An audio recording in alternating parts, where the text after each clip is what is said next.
بسم اللہ الرحمن الرحیم الحمد للہ رب العالمین والعاقبۃ للمتقین والصلاة والسلام علی سید الانبیاء والمرسلین وعلی آلہ وصحبہ اجمعین اما بعد باب الکشف عن معایب رواة الحدیث ونقلة الاخبار وبه قال حدثني ابو بکر بن النضر بن ابی النضر قال حدثني ابو النضر هاشم بن القاسم قال حدثنا ابو عقیل۔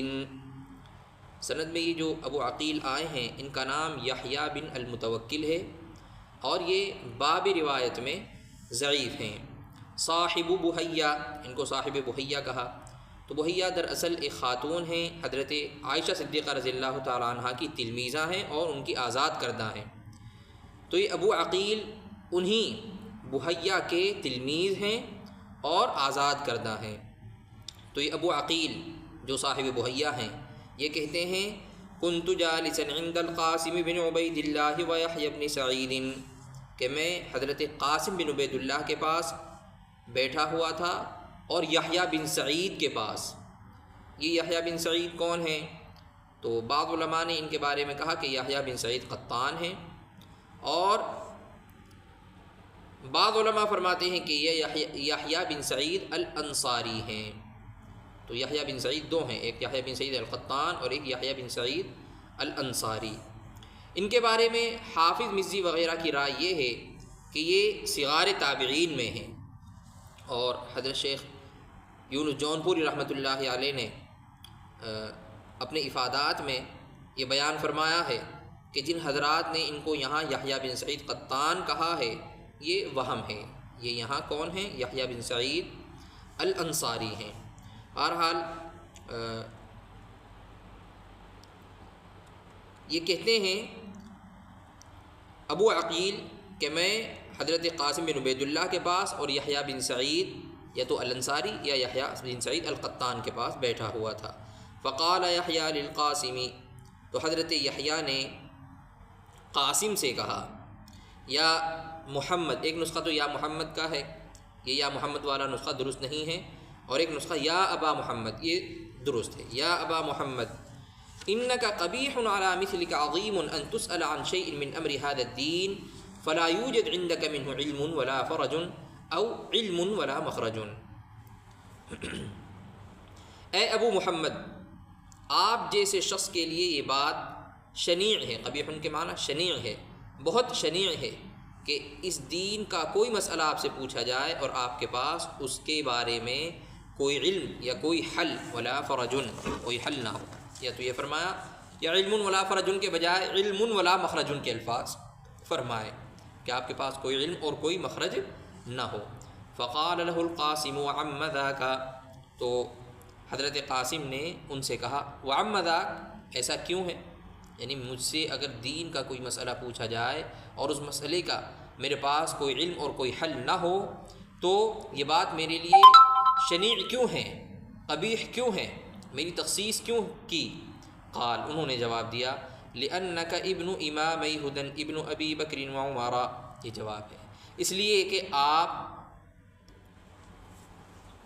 دین کے دو پیشوا حضرت ابو بکر و عمر رضی اللہ عنہما کے ابن ہیں، بیٹے ہیں۔ دیکھیے حضرت قاسم رحمۃ اللہ علیہ ددیحال سے عمری ہیں اور ننیحال سے صدیقی ہیں، اس لیے اس روایت کے اندر ان کو ابو بکر و عمر کا بیٹا کہا گیا ہے، اور آگے کی جو روایت آ رہی ہے اس کے اندر ان کو حضرت عمر اور ابن عمر رضی اللہ عنہما کا بیٹا کہا گیا ہے۔ تو گویا حضرت قاسم رحمۃ اللہ علیہ کی والدہ حضرت ابو بکر رضی اللہ تعالیٰ عنہ کے پوتے کی بیٹی ہیں۔ تو قاسم رحمۃ اللہ علیہ والدہ کی طرف سے بھی حضرت ابو بکر رضی اللہ تعالیٰ عنہ کی اولاد میں ہوئے۔ تو باپ کی طرف سے یہ کیا ہیں؟ باپ کی طرف سے حضرت عمر رضی اللہ تعالیٰ عنہ کی اولاد میں ہیں، اور ماں کی طرف سے یہ صدیقی ہیں، اس لیے کہ ان کی والدہ جو ہیں قاسم ابن محمد ابن ابی بکر کی بیٹی ہیں۔ قال، اس قال کا فاعل ہے ابو عقیل۔ ابو عقیل کہتے ہیں یقول له القاسم، قاسم نے یحییٰ کو جواب دیا اقبح من ذاک عند من عقل عن اللہ ان اقول بغیر علم او آخذ عن غیر ثقۃ، اس سے زیادہ بری بات اس شخص کے نزدیک، عقل عن اللہ کے معنی ہے جس کو اللہ نے دین کا علم دیا، کیا ہے اس سے زیادہ بری بات؟ ان اقول بغیر علم، کہ میں بغیر علم کی کوئی بات کہوں، او آخذ عن غیر ثقۃ، یا غیر معتبر شخص سے علم دین حاصل کروں۔ دیکھیے یہ جو جواب دیا ہے، یعنی اقبح من ذاک عند من عقل عن اللہ ان اقول بغیر علم او آخذ عن غیر ثقۃ، اس سے دو باتیں معلوم ہوئی۔ ایک بات تو یہ معلوم ہوئی کہ آدمی کو اسی مسئلے میں بولنا چاہیے جس کا اس کے پاس علم ہو، اور دوسری بات یہ معلوم ہوئی کہ غیر ثقہ کی روایت نہیں لینی چاہیے۔ قال فسکت فما اجابہ، ابو عقیل کہتے ہیں یحییٰ یہ سن کر خاموش ہو گئے اور کوئی جواب نہیں دیا۔ جی آگے کی روایت ملاحظہ فرمائیں۔ وبه قال حدثني بشر بن الحكم العبدي قال سمعت سفيان يقول، سفیان بن عیینہ کہتے ہیں اخبرونی عن ابی عقیل صاحب بحیہ، کہ مجھے لوگوں نے بحیہ کے تلمیذ ابو عقیل سے روایت کرتے ہوئے بتایا، ان ابن لعبد اللہ بن عمر سألوه عن شیء، کہ حضرت ابن عمر رضی اللہ تعالیٰ عنہ کے ایک فرزند سے لوگوں نے کوئی بات دریافت کی، سألوه عن شیء، لوگوں نے کوئی بات دریافت کی۔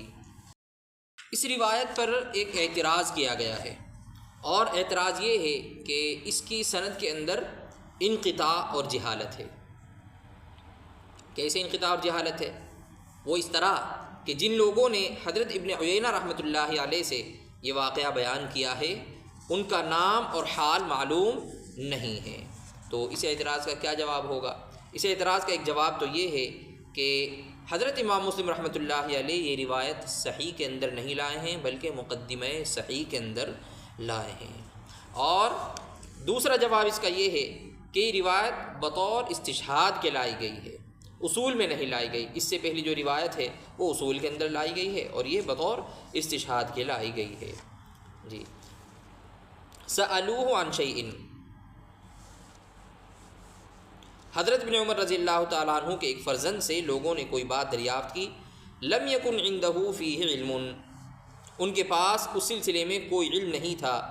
فقال له یحییٰ بن سعید، تو یحییٰ بن سعید قطان نے ان سے کہا، واللہ انی لأعظم ان یکون مثلک وانت ابن امامی الہدی، یعنی عمر وابن عمر، تسأل عن امر لیس عندک فیہ علم۔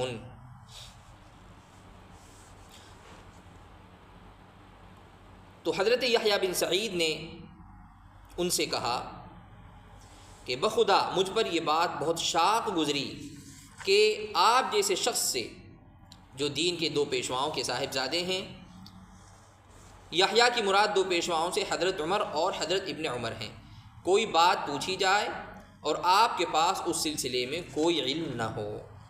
فقال، تو انہوں نے جواب دیا، یعنی حضرت قاسم نے یحییٰ کو جواب دیا، اعظم من ذلك واللہ عند اللہ وعند من عقل عن اللہ ان اقول بغیر علم او اخبر عن غیر ثقۃ، بخدا اس سے زیادہ بری بات خدا کے نزدیک اور اس شخص کے نزدیک جسے دین کا علم حاصل ہے یہ بات ہے کہ میں علم کے بغیر کوئی بات کہوں یا غیر معتبر شخص سے روایت کروں۔ جی اوپر اس کی تشریح ابھی میں نے بیان کر دی ہے کہ اس سے دو باتیں معلوم ہوئیں۔ پہلی بات تو یہی ہے کہ بغیر علم کے کوئی بات نہیں کہنی چاہیے، آدمی کو اسی مسئلے میں بولنا چاہیے جس کا اس کے پاس علم ہو، اور دوسری بات معلوم ہوئی کہ غیر ثقہ کی روایت نہیں لینی چاہیے۔ قال، اس قال کا فاعل سفیان ہے، سفیان کہتے ہیں وشہدہما ابو عقیل یحییٰ بن المتوکل حین قال ذلک، سفیان کہتے ہیں کہ اس گفتگو کے وقت ابو عقیل یحییٰ بن المتوکل ان دونوں کے پاس موجود تھے۔